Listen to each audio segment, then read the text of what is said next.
Bonjour à toutes et à tous. Les Confidences littéraires par Nathalie Vigne ont la chance de venir aujourd'hui à la rencontre de l'écrivain Jean-René Van der Platzen à l'occasion de la sortie de son dernier roman, Le métier de mourir, publié aux éditions Grasset. Bonjour Jean-René Van der Platzen. Bonjour Nathalie.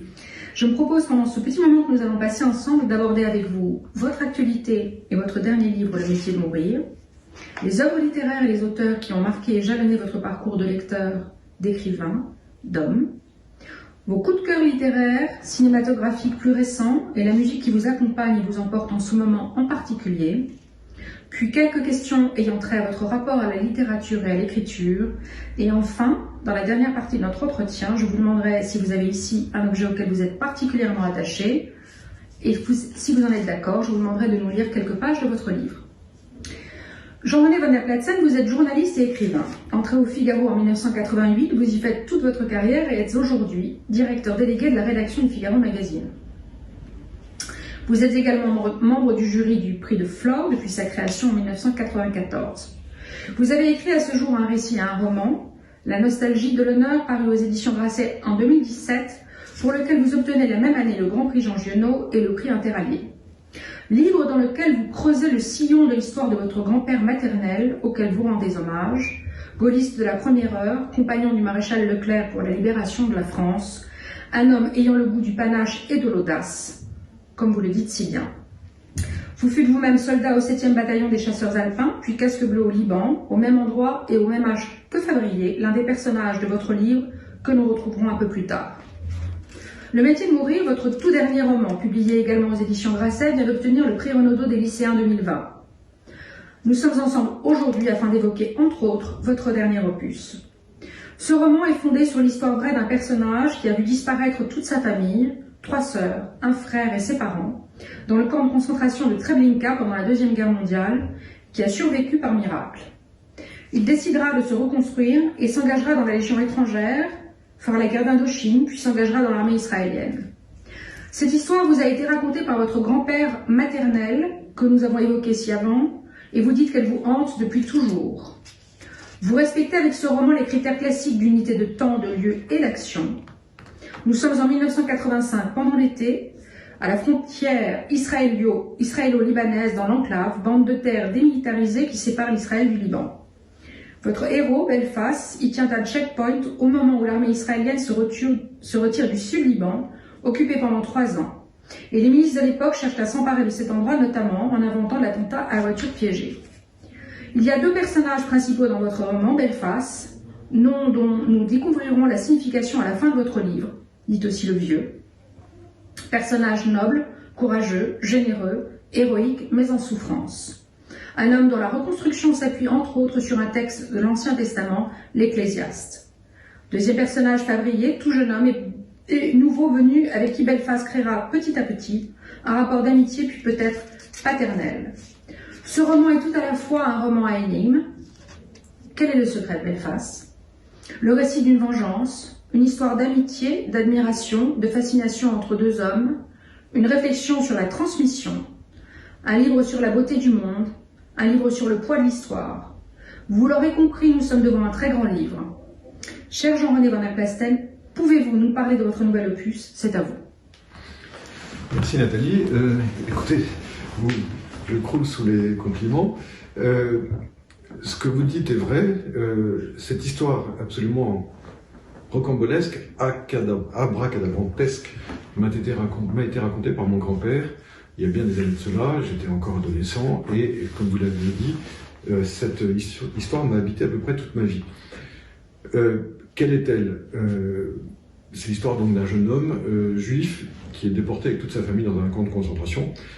En réalité, ça n'était pas en Pologne comme dans le roman, mais vous l'avouez, en Roumanie, et toute sa famille disparaît dans ce camp sous ses yeux.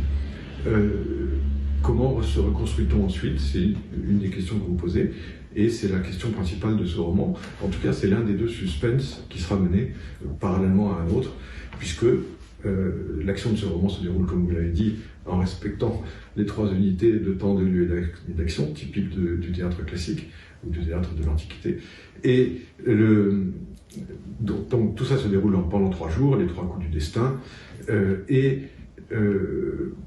on va apprendre peu à peu qui est cet homme, Belfast, et c'est un jeune homme de 40 ans, son cadet, qui arrive là, voulant servir, un petit peu fatigué de sa vie inutile parisienne, sa vie portée vers les plaisirs, les filles, l'alcool, etc., les soirées, et cherchant à donner du sens à sa vie, il s'engage dans une milice libanaise. Et l'action, effectivement, se passe en 1985, à la frontière israélo-libanaise.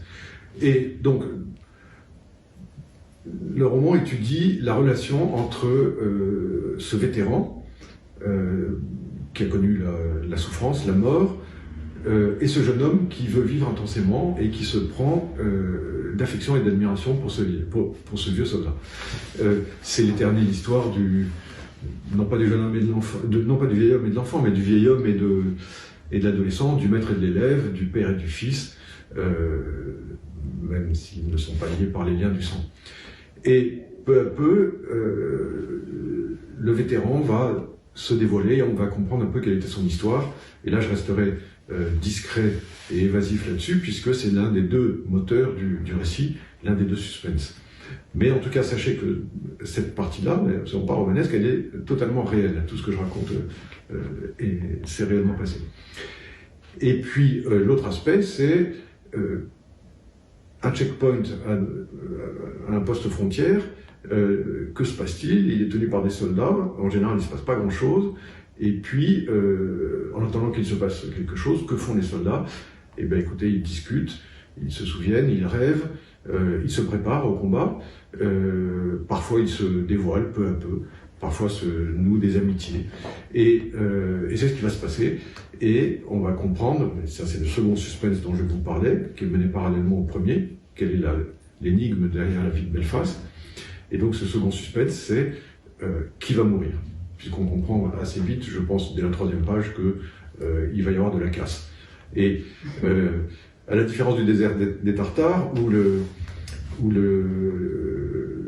comment s'appelle-t-il, le capitaine Drogo, qui devient général à la fin de sa vie, finit par voir à la fin de sa vie l'envahisseur, là, il va se passer quelque chose très très vite. Voilà, résumé, le métier de mourir.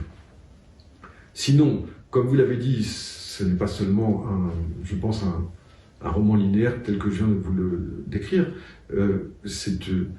J'ai voulu que ce soit un chant d'amour pour la beauté du monde, la beauté du bassin méditerranéen en particulier, la beauté de cette région, le Liban, Israël, que les catholiques appellent la Terre Sainte, qui est une terre promise pour les Juifs, qui est une terre de reconquête pour les musulmans. C'est le berceau de l'humanité.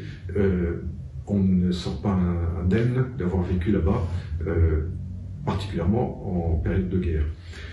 Donc c'est aussi une réflexion sur la transmission. Je pense que les jeunes gens ont toujours souhaité s'identifier à leurs aînés. Encore faut-il que leurs aînés le méritent et en valent la peine. C'est là où il y a une distinction entre le héros traditionnel, qu'on retrouve dans ce roman, et l'anti-héros d'aujourd'hui qui est proposé à notre admiration et qui n'entraîne pas nécessairement l'adhésion des lecteurs. Voilà. J'ai voulu imaginer, à partir d'un personnage réel, un héros indestructible, un héros fort, un héros héroïque, mais un héros en même temps brisé par la vie, abîmé par la souffrance, tentant de se reconstruire à travers l'opium et à travers, comme vous l'avez dit, ce magnifique livre de sagesse qu'on trouve dans l'Ancien Testament et qui s'appelle l'Ecclésiaste. Voilà. Oui, c'est une scansion dans votre livre, c'est-à-dire qu'il est vraiment rythmé par des... Tout à fait. Alors, donc, Belfast connaît l'Ecclésiaste par cœur, et c'est à ce détail d'ailleurs qu'on peut s'apercevoir combien ce livre est important et combien il peut servir aux hommes encore aujourd'hui. À chaque instant de la journée, pratiquement, il se remémore, ou il psalmodie, ou il murmure un des versets de l'Ecclésiaste, puisque il y a des versets de l'Ecclésiaste qui correspondent à peu près tous les stades de la vie et tous les moments de la journée. Voilà, donc c'est aussi un livre très mystique, en tout cas très religieux. Et son rapport à l'amour, Largo Saint-Cyr? Alors, il y a deux personnages féminins qui surplombent ce roman. On est dans un poste de combat, hein, donc un univers d'hommes. Les femmes en sont absentes. Je rappelle que l'action se passe en 85. Donc, à l'époque, sauf dans l'armée israélienne, il n'y avait pas de femmes dans les armées du monde entier, et si peut-être dans l'armée suédoise et norvégienne. Et donc, les personnages féminins sont absents de l'action, si je puis dire, au jour le jour. En revanche, ils surplombent tout le roman, puisque, ayant été soldat, je peux vous l'assurer, que fait un soldat dès qu'il a 2 minutes de libre? Il rêve à la femme qu'il aime, à la femme qu'il a laissée derrière lui, dans son pays, sur les lignes arrières. Les femmes et les souvenirs des femmes, ou de la femme aimée, accompagnent tous les soldats. Et d'ailleurs, la plupart des chants de soldats évoquent des figures féminines. Voilà, donc effectivement, l'amour pour ce personnage principal qui s'appelle Belfast, dont on découvrira d'ailleurs, soit dit en passant peu à peu, que c'est un pseudonyme, choisi non pas par hasard, mais parce qu'il a un sens, le sens du destin d'ailleurs.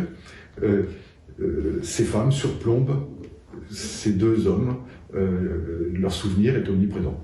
Voilà, donc c'est aussi une histoire d'amour, je pense une grande histoire d'amour. Grande histoire d'amour. Il faut aller jusqu'à la fin pour vraiment connaître la signification de Belfast, c'est absolument magnifique. Donc demain, après-demain, tout de suite, on va acheter votre dernier livre. Très gentil. Un dernier mot sur le rôle du chant, que je trouve très touchant également, vous en parlez, et qui est présent aussi. Oui, alors, ce livre a été lu par un de mes amis, qui est l'ancien chef d'état-major de l'armée de terre, le général Jean-Pierre Bosser, et il m'a aussitôt appelé pour me dire qu'il se retrouvait, lui qui a été le chef de l'armée française à un moment, totalement dans ce personnage.